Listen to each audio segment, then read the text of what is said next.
It was a quiet afternoon at the Ding family's home, just like any other day. But around 3 p.m., someone unexpected walked through their door and everything changed. What happened next was so terrible that it shocked the entire community. Hours went by before anyone knew something was wrong.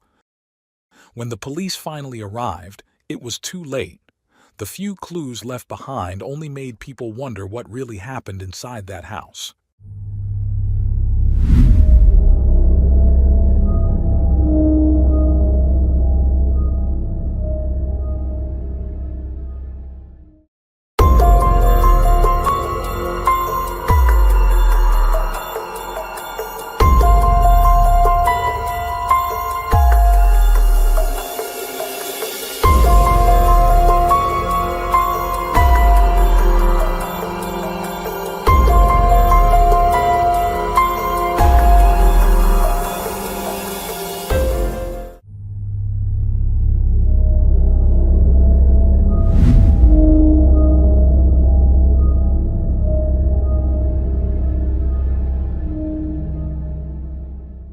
Ang Xiangdu was born in 1958 in China.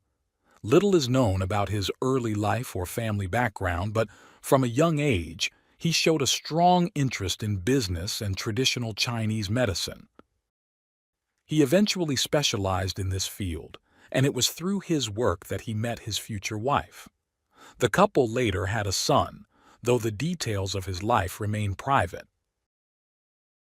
By 1998, Ang Xiangdu decided to expand his horizons and, along with his family, relocated to the United Kingdom in search of a better future. Shortly after their arrival, Ang Xiangdu crossed paths with the Ding family, with whom he shared not only a cultural background but also a deep passion for traditional Chinese medicine. The Ding family consisted of Ji Feng, known as Jeff, his wife Helen Cui, and their daughters Xing, known as Nancy, and Alice. The Ding family had moved from China to the UK in the early 1990s, working tirelessly to build a better life. Both Jeff and Helen were university graduates with degrees in chemistry, and their daughters were born in Northampton in 1993 and 1999, respectively. Jeff worked as an engineering professor at the University of Manchester, while Helen was a Mandarin teacher at her daughter's school and also worked as a translator. She was known as a devoted mother and a hard worker. Their daughters, Nancy and Alice, were not only exceptional students, but also talented violinists who performed with the Northamptonshire Youth Orchestra, touring on several occasions. Nancy had just received an offer to study medicine at the University of Nottingham. Ang Xiangdu's professional relationship with the Ding family began in 1999 when they, along with a man named Paul, partnered to open a traditional Chinese medicine clinic in Birmingham. The business partnership initially appeared promising, with both families working hard to grow the clinic. However, over time, financial disagreements began to arise, leading to tensions within the partnership. The situation escalated when Jeff accused Ang Xiangdu of mismanaging the clinic's funds. Although Ang Xiangdu was briefly arrested, no charges were filed against him. Following this incident, Ang Xiangdu was forced out of the business, but he didn't back down. He decided to take legal action against the Dings, initiating a lengthy and bitter legal battle over the joint ownership of the clinic. The case dragged on for nearly a decade, filled with appeals and complex legal procedures. On April 28, 2011, Ang Xiangdu lost his final appeal. The court ordered him to refrain from liquidating his assets and to pay the Ding family around $116,000 in legal fees. Furious with the outcome, Ang Xiangdu's situation worsened as he had been in the process of negotiating the sale of a property, a deal that he now had to cancel because of the court's decision. Amid these mounting pressures on April 30th, his wife contacted the police, reporting his disappearance. She explained that her husband had left a farewell note written in Mandarin, expressing his best wishes and asking their son to take care of his mother. She also expressed concern for his safety, fearing he might have gone to confront the Ding family due to the ongoing financial and legal issues. Given the tense history between Anxiang Du and the Dings, local authorities in West Midlands contacted their counterparts in Northamptonshire, asking them to check on the Ding family's home. On the morning of May 1st, officers arrived at the Ding residence, but no one answered the door and the family's car was not present. Assuming they were not home, the officers left a card in the mailbox and departed. Later that day, police were called back to the Ding home by a neighbor who reported that something seemed wrong. He had not seen the family in 2 days, which struck him as unusual. He knocked on the door several times, but there was no response. When he peered through the kitchen window, he was horrified to see what appeared to be a leg lying in a pool of blood. The officers who returned to the scene were met with a gruesome sight: the bodies of all 4 Ding family members, who had been brutally stabbed. Investigators soon realized that they had visited the same house earlier in search of Anxiang Du following his wife's report of his disappearance. They also discovered that days before the murders, there had been a call to emergency services from the Ding residence. Unfortunately, due to a miscommunication regarding the call's location, officers were sent to the wrong address. After confirming that the occupants of that property were safe, the police had closed the case, thinking it might have been a prank call. While authorities were searching the wrong location, the Ding family was in greater danger than anyone realized. As investigators scoured the crime scene, they discovered a sharp object near the kitchen sink that did not match the other utensils in the home. Believing it could be the murder weapon, they sent it for analysis. Forensic teams also found fingerprints scattered throughout the house.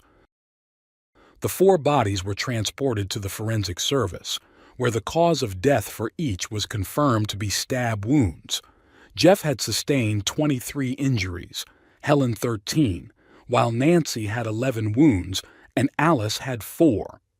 The medical examiner determined that the time of death was between 3 and 4 p.m. on April 29th. The community was devastated by the murders, as the Ding family was well loved by all.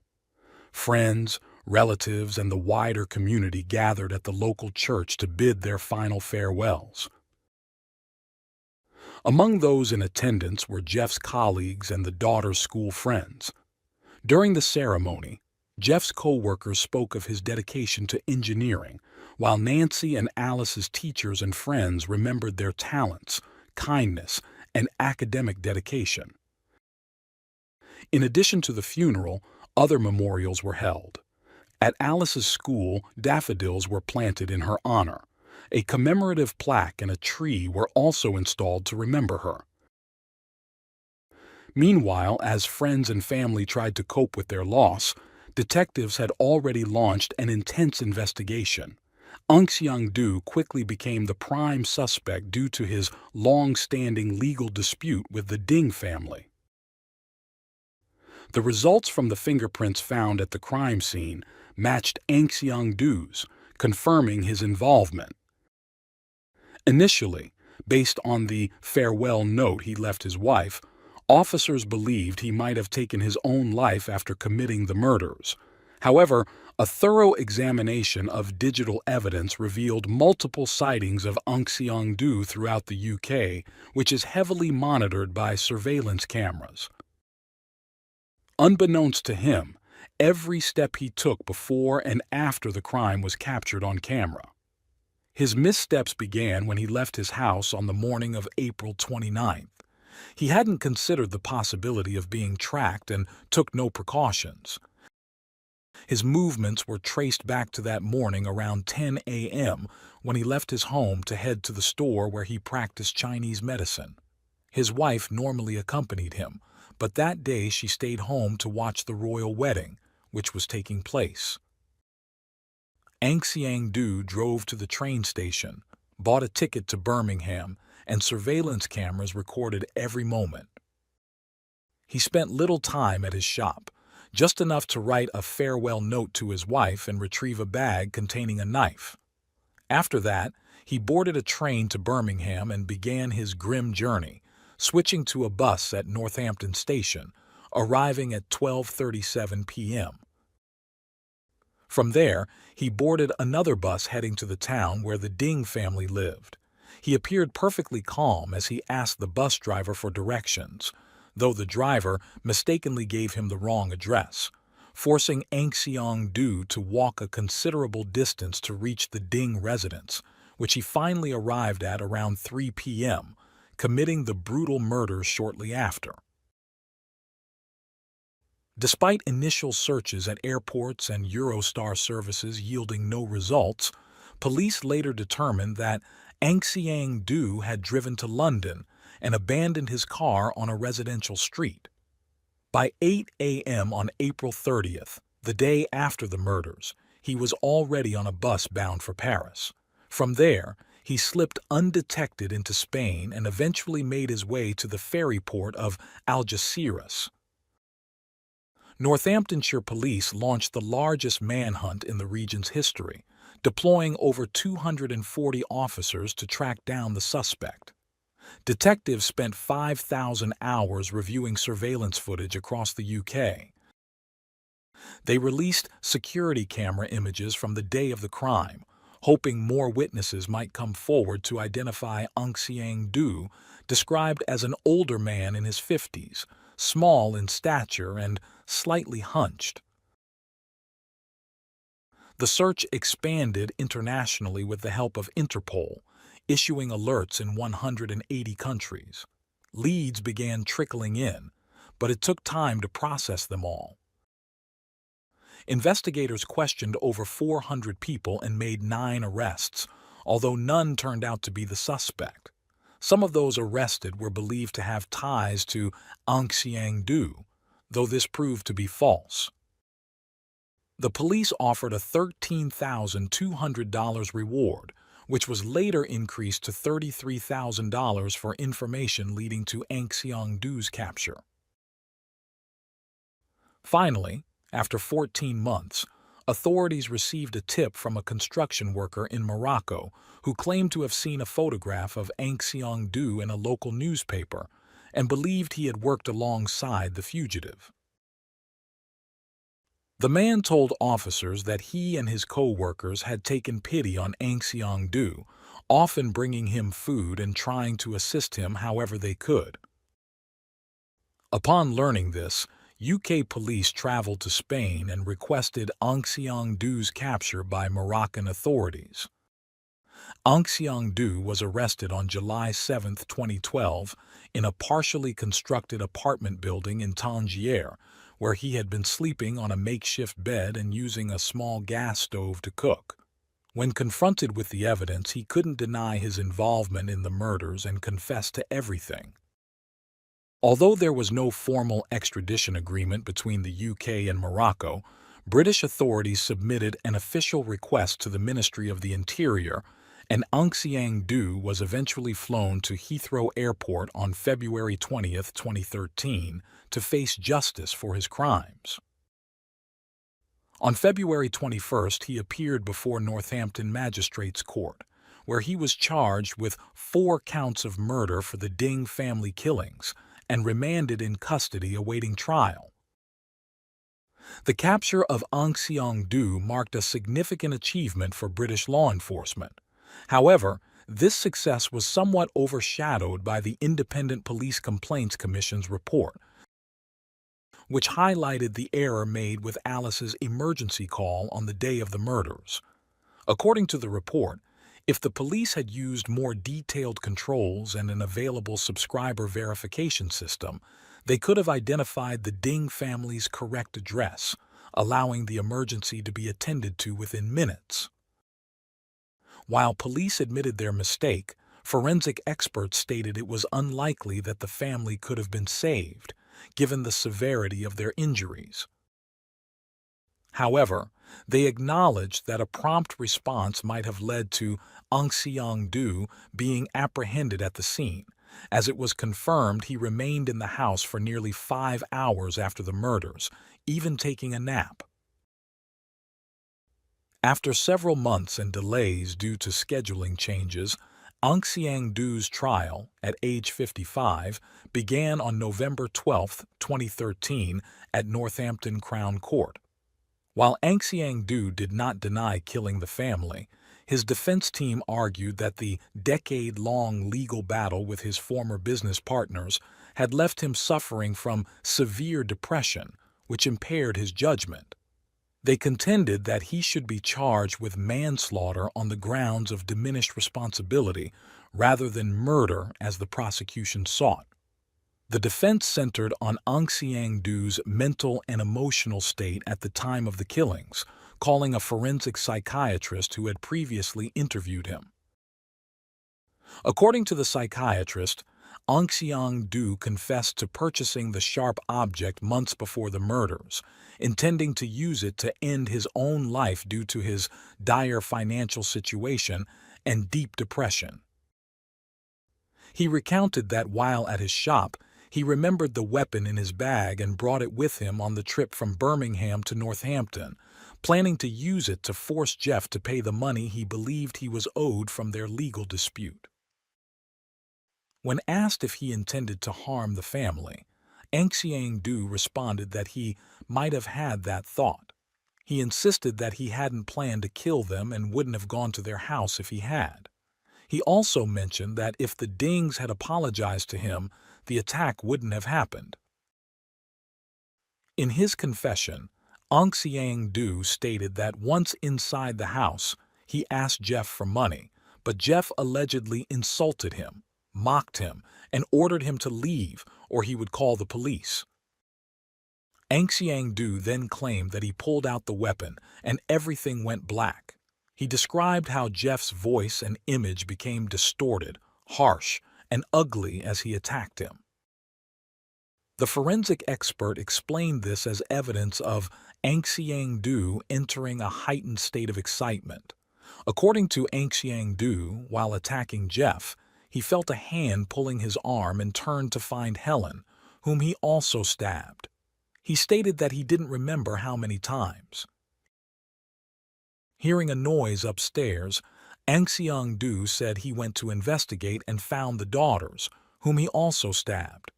When recounting the murders of the girls, he broke down, saying he didn't know why he had done it, describing the act as a great sin. Afterward, Aung Seong-do claimed he fell asleep in the house, waking up only after it had gotten dark. Seeing a wallet and car keys nearby, he decided to flee. Initially, he considered finding his other former business partner to harm him as well, but after getting lost, he chose to escape instead. For the prosecution, this was a calculated plan set into motion after Aung Seong-do's legal options had run out. Prosecutors argued that his financial ruin was the catalyst for the murders, which were acts of cold-blooded revenge. They presented evidence, including fingerprints found at the scene, the weapon that Aung Seong-do had carried from his shop, and the farewell note he left for his wife, indicating premeditation. They also presented documents outlining the legal dispute and the debt Aung Seong-do owed the Dings, providing a motive for the killings. The jury was also shown autopsy reports revealing the brutality of the attacks. During the trial, they watched surveillance footage of Aung Seong-do casually walking through the bus station, asking for directions to the Dings neighborhood and clearly carrying a backpack containing the murder weapon. They also heard Alice's heartbreaking emergency call, which lasted only 20 seconds but moved several jurors to tears.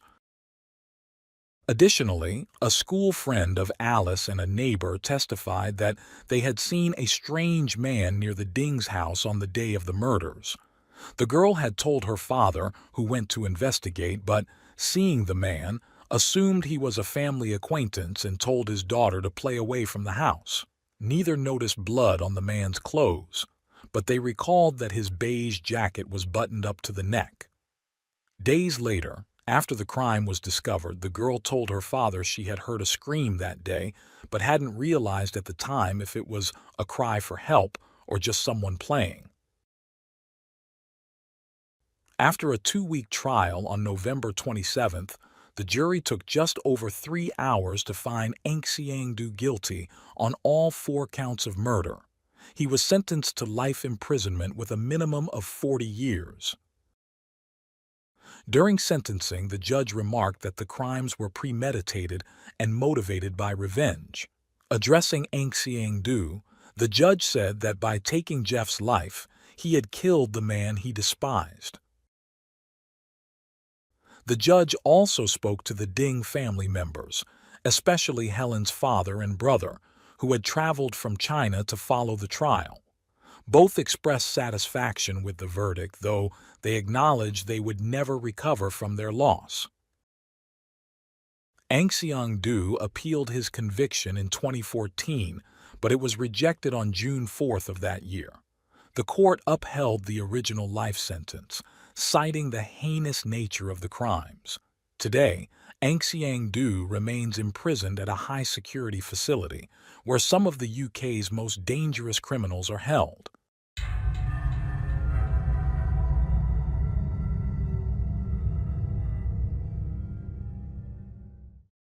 Thanks for tuning in to Unreal True Crime. If you're intrigued by mysteries from around the world, check out our new channel, Latin Crimes, where we dive into the gripping true crime stories of Latin America. Don't miss out. Subscribe now for more thrilling investigations.